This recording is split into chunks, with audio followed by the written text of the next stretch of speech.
kita memulai mendengarkan sambutan apa yang saya sampaikan, kita menyampaikan doa atas meninggalnya Ibu Solihin GP. Semoga almarhumah mendapat tempat yang mulia, diterima iman Islamnya, diampuni segala dosanya, dan mendapat tempat yang layak di sisi Allah Subhanahu wa Ta'ala dengan bacakan surat Al-Fatihah.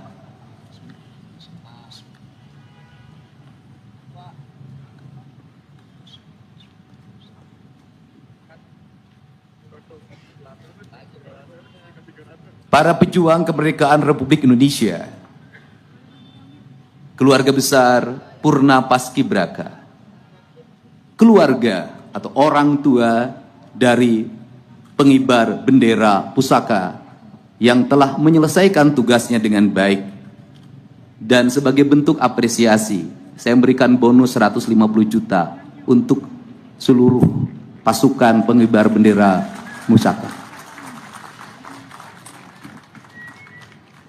Pada pagi hari ini kita bersama-sama melakukan renungan dan evaluasi diri melalui memahami hikmah secara mendalam tentang makna kemerdekaan Republik Indonesia yang hari ini memasuki tahun yang ke-80.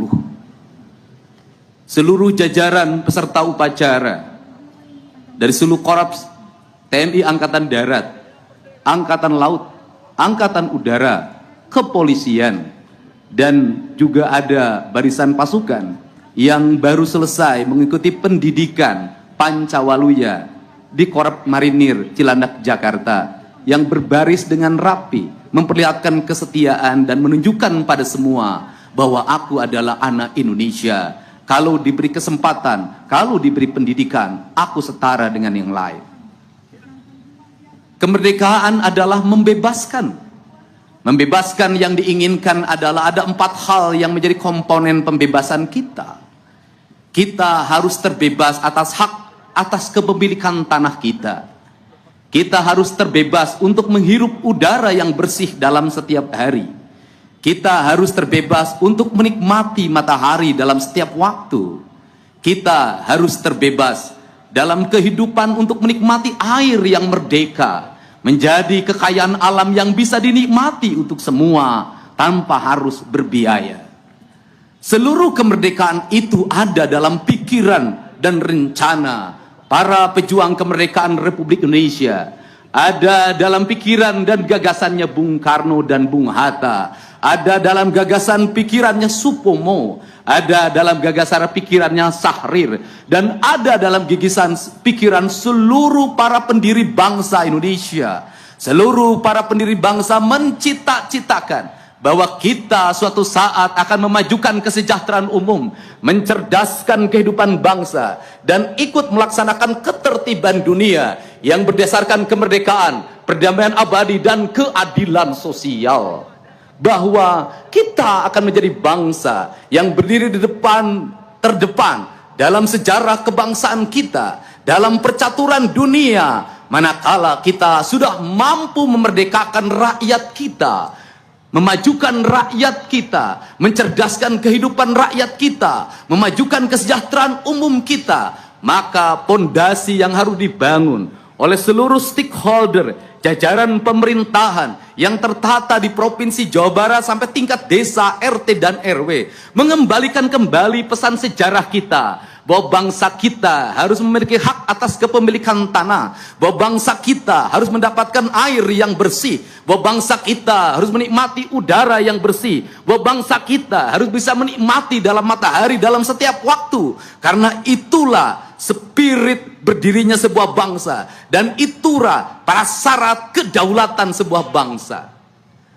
Relung keadilan itu harus dibangun dalam sistematika berpikir strategik yang dinamakan pembangunan. Maka pembangunan harus diarahkan secara paripurna untuk sebesar-besarnya kepentingan rakyat. Saya tekankan sekali lagi bahwa pembangunan harus diarahkan secara paripurna untuk sebesar-besarnya kepentingan rakyat. Maka kepentingan rakyat yang mendasar adalah kepentingan rakyat untuk mendapat pendidikan yang memadai, dari pendidikan SD sampai perguruan tinggi, tanpa membedakan si kaya dan si miskin. Maka pendidikan melahirkan kesetaraan. Pendidikan bukan melahirkan eksklusivisme, tetapi pendidikan memberikan kesetaraan. Yang kaya, yang miskin, penyandang disabilitas, semuanya setara di mata negara, semuanya setara dalam pendidikan. Mereka memiliki hak untuk mendapatkan pendidikan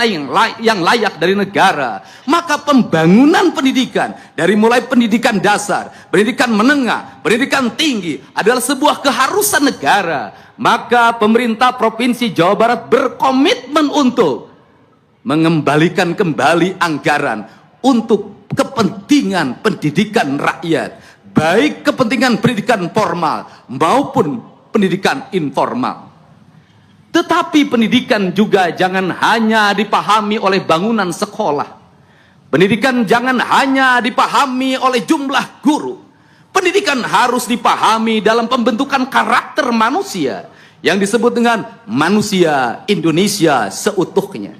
Maka manusia Indonesia seutuhnya, dalam kaidah Sunda disebutnya rawayan jati, dalam atmosfer pendidikan dasar kita yang diajarkan oleh leluhur kita. Manusia pendidikan adalah manusia yang kaluhur sirungan kahandap akaran.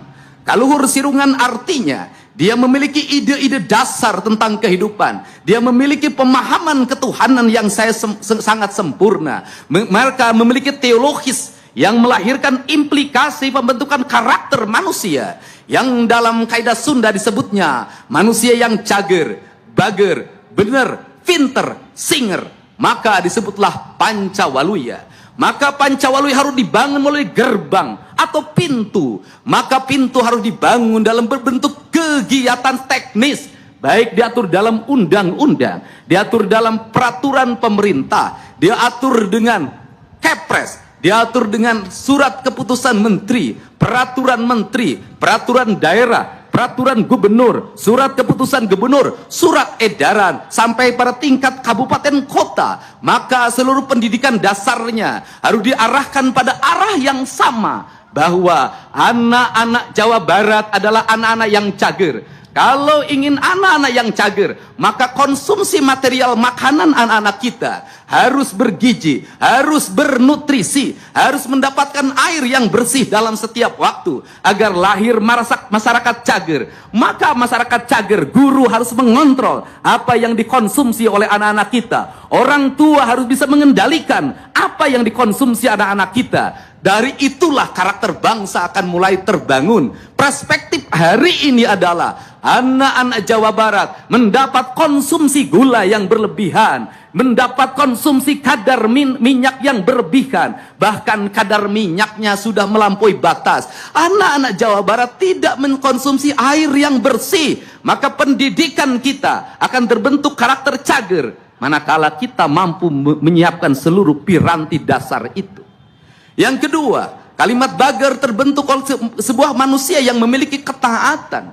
Ketaatan pada siapa? Satu, ketaatan pada Tuhan. Dua, ketaatan pada orang tua. Yang ketiga, ketaatan pada lingkungan, masyarakat. Yang keempat, yang paling utama adalah ketaatan manusia pada Tuhan. Dimaknai oleh manusia memiliki ketaatan dan penghormatan kepada tanah, air, udara, dan matahari sebagai esensi dari nasionalisme. Maka dari itu dilahirkanlah gerakan pemerintah harus mengembalikan kembali tata ruang secara benar. Gunung harus berfungsi sebagai gunung, air harus berfungsi sebagai air, sungai harus berfungsi sebagai sungai, danau harus berfungsi sebagai danau, muara harus berfungsi sebagai muara, laut harus berfungsi sebagai laut. Proporsional itu harus dikembangkan dalam sebuah tata ruang yang memadai, tata bangunan yang memadai, tata lingkungan yang memadai. Maka pemerintah daerah Provinsi Jawa Barat secara tegas akan melakukan perubahan yang radikal terhadap berbagai bentuk penyimpangan lingkungan yang bertentangan dengan sendi-sendi kemerdekaan, yang bertentangan dengan prinsip-prinsip kebangsaan, yang bertentangan dengan kedaulatan, yang bertentangan dengan keadilan sosial. Untuk itu rasa adil harus tercipta bagi siapapun, baik yang besar maupun yang kecil, tua dan muda, laki-laki dan perempuan, memiliki keadilan yang sama tanpa membedakan gender dan unsur-unsur lainnya yang bersifat strata sosial. Maka inilah cita-cita kebangsaan. Kemudian yang ketiga, benar artinya dipahami sebagai sikap transparan dan terbuka, di mana pemimpin yang benar adalah pemimpin yang terbuka terhadap apa yang dilakukan, benar transparan dalam pengelolaan anggaran, benar dalam perencanaan, benar dalam pelaksanaan, benar dalam evaluasi. Maka pembangunan dipahami bukan hanya sebagai output, tetapi juga outcome, benefit bagi kepentingan rakyat. Maka rencana pembangunan harus diarahkan. Apakah sebuah kegiatan ini memiliki makna bagi stimulus ekonomi, memiliki makna bagi keadilan, memiliki makna bagi perubahan, maka komponen itu tidak boleh menjadi komponen aksesoris yang harus terbuka, di mana masyarakat bisa mengaksesnya langsung terhadap pemerintah. Kerangka berpikir material digital adalah bukan kerangka aksesoris, tetapi kerangka transparansi di era digital yang harus dilakukan oleh kita bersama.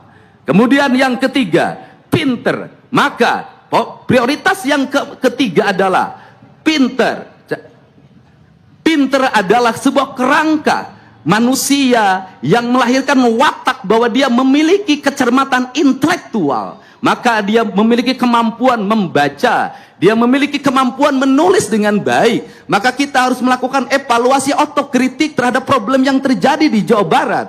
Kalau ada anak SMP yang tidak berhitung, kalau ada anak SMP yang tidak bisa membaca, kalau ada anak SMA yang tidak ngerti matematika dasar, mereka nanti tergopoh-gopoh ketika memasuki dunia industri, mereka tergopoh-gopoh ketika memasuki dunia pekerjaan, mereka memiliki ketahanan fisik yang lemah ketika memasuki TNI, Polri. Maka ini adalah piranti harus segera dibenahi. Pemerintah yang baik adalah pemerintah yang berani melakukan evaluasi terhadap seluruh kekurangan-kekurangan yang dimiliki.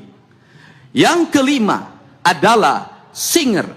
Singer artinya manusia yang mau bangun pagi. Singer artinya manusia yang mau berlari cepat. Singer artinya manusia yang mau berjalan lebih cepat dari orang lain. Kelemahan bangsa kita adalah, kelemahan warga Jawa Barat, dia pinter, tapi dia pemalas. Dia pinter, tetapi dia lemah. Dia pinter, tapi dia tidak mau berkompetisi. Maka, cager, bager, bener, singer, pinter adalah sebuah kerangka berpikir tentang kesempurnaan manusia. Maka, manusia itu disebutlah manusia Indonesia seutuhnya.